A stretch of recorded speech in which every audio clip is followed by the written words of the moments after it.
Steam locomotives were some of the most powerful machines ever built. They pulled trains that fueled our imagination. They represented vision, ingenuity, collaboration, customer service, and extraordinary human achievement. However, to get to the next destination, they had to be directed to the main line. This required someone directing the train through a series of switches to reach the right destination. Welcome to Mainline Executive Coaching ACT, which stands for And Cultural Transformation, featuring Master Certified Intelligent Leadership Executive Coaches Michael Bailey and Rich Barron. With over 50 years of quantum leadership development and cultural transformation between them. Brought to you by Intelligent Leadership Executive Coaching, ILEC, the world's foremost authority on leadership development and cultural transformation. Once again, welcome to Mainline Executive Coaching and enjoy today's show. Welcome. Thank you for joining us today. This is Mainline Executive Coaching, ACT. We are Mainline Executive Coaching, ACT. ACT, that's what leaders do. They have to take action. It also stands for And Cultural Transformation. That's what we do, leadership, cultural transformation, so that it's that symbiotic relationship that gets the most out of your business, out of your organization, and out of your culture. Today, we are excited to have with us Jim Dolliver, and he's got a great background, exciting background, working with a lot of different businesses, coaching, mentoring a lot of business leaders. So we're going to be talking about some particular area of leadership today, and this is the idea of leadership management, I guess you could say as well, of micromanaging. So I'm here with my partner, Rich Barron. Rich, say hi. Hello. All right, let's get going here. So Rich, why don't you open up the door for us here in terms of micromanagement?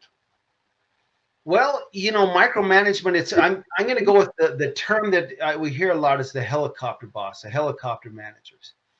And, this term really came about, the helicopter parent back, we started hearing about this in the 80s and 90s, but the helicopter manager, these are the guys that simply can't let go. They're the ones that feel that nobody can make a decision without them, or the decisions they make aren't up to their standards, so they'll change their minds or whatever it's going to be. They're often enablers. They can't let go of any issues that are there. They can't trust anybody. And so they become the guys that are hovering around, kind of, hovering around like that pesky fly, if you will, that they're just going to be looking for a way to change or to control the situation or control the team or anything they can do to stay in charge and not let go of the process and allow people to do their jobs. Don't you find, I know this is a leading question, Jim, but working with micromanager type people, what I found is that they are kind of the killjoy of inspiration and motivation. There's just something about them hovering and judging and watching and criticizing and finding all the mistakes that just is like, it just deflates the balloon of passion and excitement. What's your take on that? Yeah, there's no doubt about it. Thanks, Michael. And thanks, Rich, for inviting me in. I really appreciate that. Absolutely. No, you're right, Michael. It is. It's overwhelming. It's almost as though it's there's these heavy blankets now. Everybody's into these blankets that are supposed to comfort you. Well, it's almost exactly opposite of that. It's smothering. I worked for one. I've worked for many, and there's no doubt about it. I mean, when you want to, you think you've got the experience, the education, and you've hired into an organization where you think you've been empowered, and that that you've got the abilities to make decisions, be creative, make decisions, and to really direct your people the way you want to direct your people. But when you're constantly getting that that 4 a.m. email or that text at 7 a.m. from a superior, it just doesn't allow you to be empowered, and it's smothering, and it takes away your energy level. It takes away your passion to lead your own team, towards what you consider, the finish line for the week, the month, or the year. Jim, so thank you. That's great insight. So the folks out there watching us today, let's do this so that they know that we didn't just drag you off the street because we couldn't find somebody else to join us on the podcast today.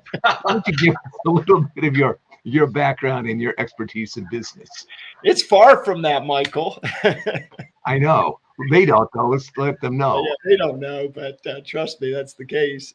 Yeah, I've got a background. I have got 30 plus years of experience in corporate America. I had a little bit of sales and sales management experience in the steel industry. I went off and did some real estate. I came to California back in the 80s, saw real estate as a great opportunity, and ended up leasing and selling commercial real estate, office.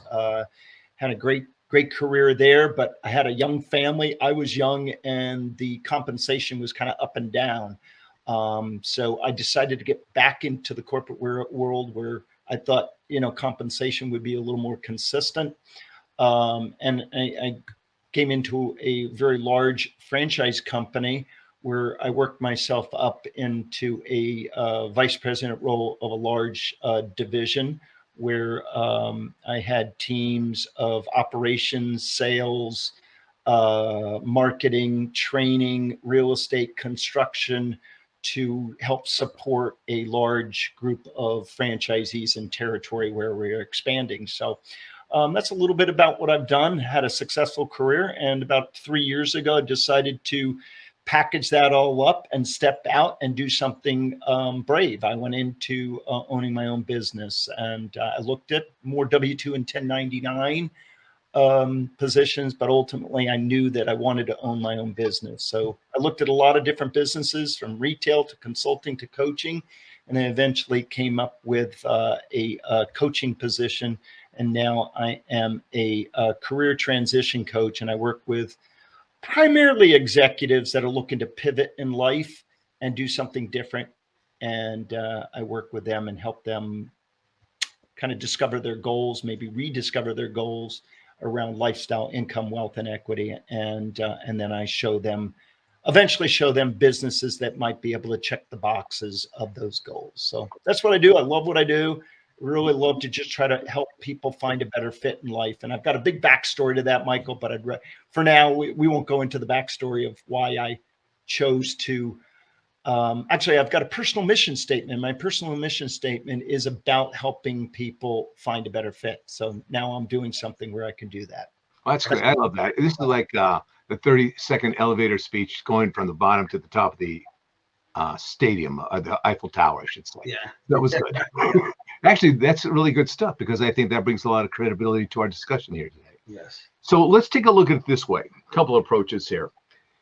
If you are a person that tends to be that micromanager, why is that not a good thing for you? Let's start out with that.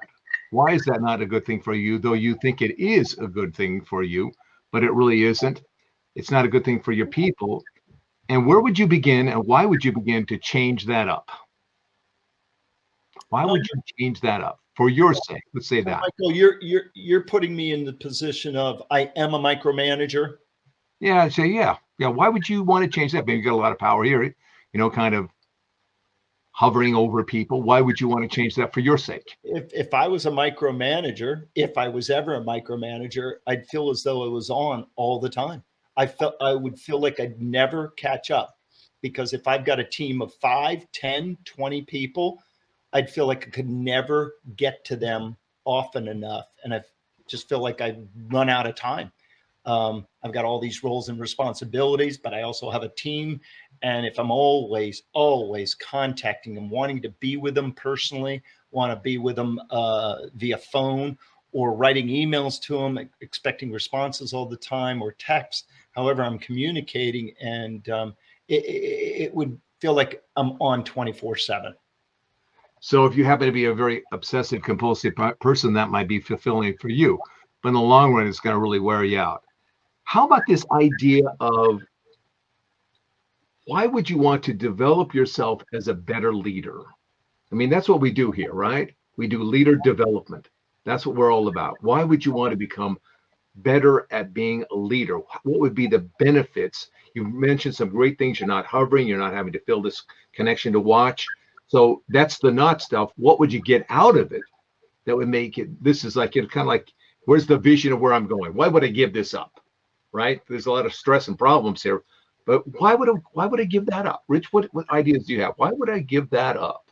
You know, Jim hit on a very, very important point. One of the main signs of being a micromanager is you're burned out. Your personal life suffers. Your home life suffers. Everything that you do becomes, concerned that you haven't done something else, and they're doing something they shouldn't be doing, and you're not there to watch after them, and literally becomes a 24/7, deal. It's a ball and chain. And really, it's one of those things that you really need to back up and get rid of some of that stress and realize that there's more to life than simply, being the micromanager, the helicopter manager. So is it pain? Absolutely. It becomes motivation, pain, as opposed to I've got a better world to go to. I mean, help me understand that, because really and truly, again, there's a lot of juice in it, a lot of stress. Mm-hmm. But is it the pain that motivates you to become a better leader? I think that is one of the motivations, but other things that are going on around you would be your turnover rate is incredibly high. So you've got these new people coming in all the time, and then you're constantly wound up thinking, I've got to get them trained. I got to hover over them. I got to make sure they're doing it the way I want them to do it. The morale is super low in your organization. Your productivity is suffering because people don't feel they can be a part of the process, or their input isn't valued.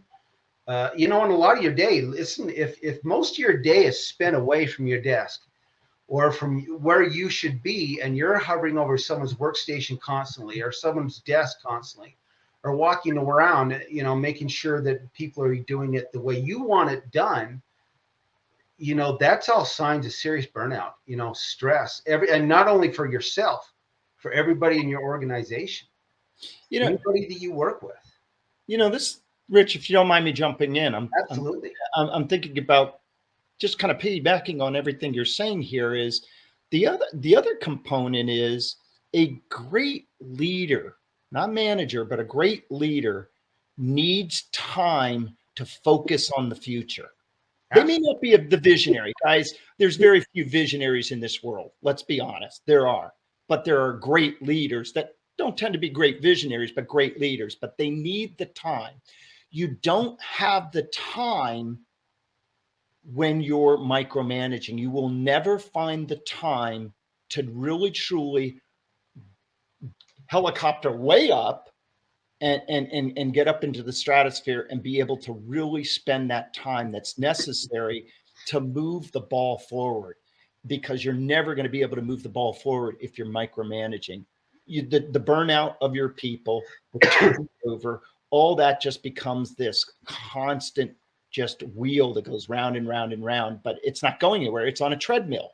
Right. So we're on a treadmill. We're not going anywhere. Some people love treadmills, but we just don't get anywhere.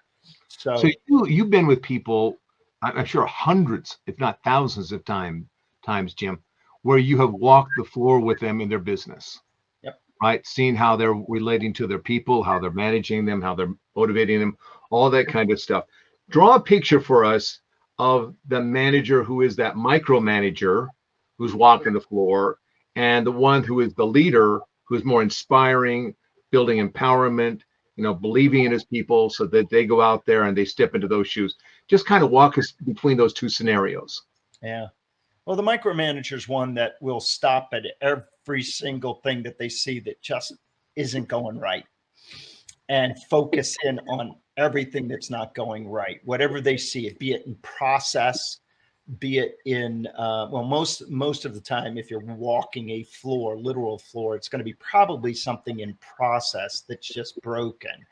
But also can see communications and stop and communicate for that individual to another individual, versus the non-micromanager going out and truly being that that individual that is complimenting each one of those individuals while they're walking the floor, if it's literally walking the floor, and complimenting them on something that went really well yesterday or last week. Yeah. And spending the time focusing in on that individual and how well they did that particular thing, and not constantly focusing in on, yes, of course, process is always going to need improvement, but focusing on that positive. And then maybe, asking, not telling, but asking, what do you need from me? What do you need from me to get better at your job? That's excellent. I love that. That's excellent way of saying it. Rich, we're going to wrap this up in here in the next few minutes. So we're kind of down to our last 3 or 4 minutes. I'd like you to talk about, in terms of the core, we are people who are big in developing leaders in terms of their core, first growing them in terms of who they are. And what Jim just did, he described the difference between somebody who was very anxious and controlling, coming out of their sense of, their core, and the other one that is very open, who is more relaxed, who's engaging authentically with other people. When we take a look at this, what is it that we as these leaders and developers of leaders, what is it that we do helping that individual make those necessary changes in their core to become the best leader that they can become? We have, some assessments, and I know Jim's very familiar with some of these assessments and things that really dives in to who these people are. And, it's not an easy thing to learn about, or to really open up and discover some of the reasons why I'm not succeeding at some of these other areas is because I have not taken time to really look at my inner core. What is driving my communication skills, my team leadership skills? And it really takes some time to look into who you are as and what type of leadership talents and skills that you have, and where your gaps lie. One thing I need to point out right now is you have to learn to fail. Your employees have to learn to fail. You have to let them fail. And in order to do that, you going back into this inner core is looking and understanding that as leaders, we've all failed at one point or another, and understanding how important that was in our personal growth. Jim, we talked about this, what back when, one of the things you said, learn how to fail, and fail big, fail right up front, get it out of the way, Fail fast. And you know what? That's what some of these true leaders allow their teams to do. They allow their people to do. They allow them to fail because they learn from that. It's when that failure continues, is you fail to teach them. You fail to really help correct that, those issues that are going on. But that inner core, and finding out where our maturity levels lie within each of those areas. And do we have any derailing potential traits, such as, these, are you burned out all the time, and why? Are you hovering over people all the time, and why? Are you demanding and driving them into an area that you want them to go, but isn't valuable for anybody else? Those are derailing potentials. Derailing areas and traits that you need to learn to overcome. And we do that. We help you find those areas, those gaps, what you're strong at, and what those gaps you need to help you overcome this. How many people that we've heard of that burn out and, just health issues or whatever from work. Stress is a huge issue right now, for work. And how do you overcome that? Well, you learn to let go. Exactly. So folks, if you're a leader, or you're aspiring to a leadership position, if you want to become the best leader you can, we've got the tools, we've got the experience, we've got the craft, we have the know-how to get you to where you want to go. It just starts with a simple conversation, and we start moving you in a direction to see if it's a good fit for you, good fit for us. If it's not, I'll tell you very honestly, we're not going to set up a lose-lose situation. But if it is, we will encourage you to make that next step, because we really can help you. Jim, I'm going to ask you as we finish up here, if you would please, if you had a chance to spend 30 seconds or 60 seconds with that person who was that micromanager, and you just wanted to drop something into his or her ear saying, if you just get this little pearl, everything in your life as a business person, manager, leader is going to change. What would be that pearl? I think it would be, are you open to evolve? Are you open to explore new ways to manage? And if you are, and most of us should be on a lifelong learning expedition. If you're willing to learn, there are people and there are resources to help you become that amazing leader that you want to be. And keeping your mind open, because as we go through life, many people get blinders on, and it's not intentional, it just happens, and we get wrapped up in our careers, and we tend to not take the blinders and get the aperture way out to see what's going on, and also to reflect upon how you're leading and how you're managing. So if you're willing to explore and learn, then boy, the world is wide open to you, no matter how old you are and how much experience you have. I think that's some of the best. Less than 60 seconds, Michael. I'm telling you, it's some of the best advice I've ever heard. That's great, Jim. Thank you so much. All right, Rich, you take us home. Yes. And thank you, Jim, very much for joining us today. And once again, we're at the end of another episode of Mainline Executive Coaching ACT.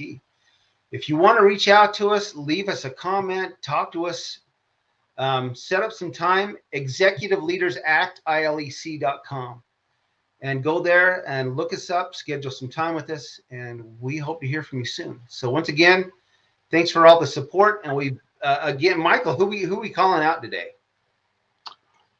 There's some people not too far away from where we live out there in West Valley. And for those of you who are watching us out there in West Valley, thanks so much. We appreciate you. You're great people. And you let us know if there's anything we can do, because we're here for you. Thanks all. Jim, thank you. Thank you very much. It was a pleasure. You bet. Take care, everybody. We'll see you again. Be safe. Bye-bye. Once again, thank you for joining us on today's show. With all of the issues impacting today's leaders, you need coaching more than ever. Go to our website, executiveleadersact.ilec.com. Book some time with us. We guarantee your success and that you will gain skills, talents, and knowledge that will last you a lifetime. This podcast was brought to you by Intelligent Leadership Executive Coaching, the world's top executive coaching brand. Once again, thank you for joining us. Have a great day and take care.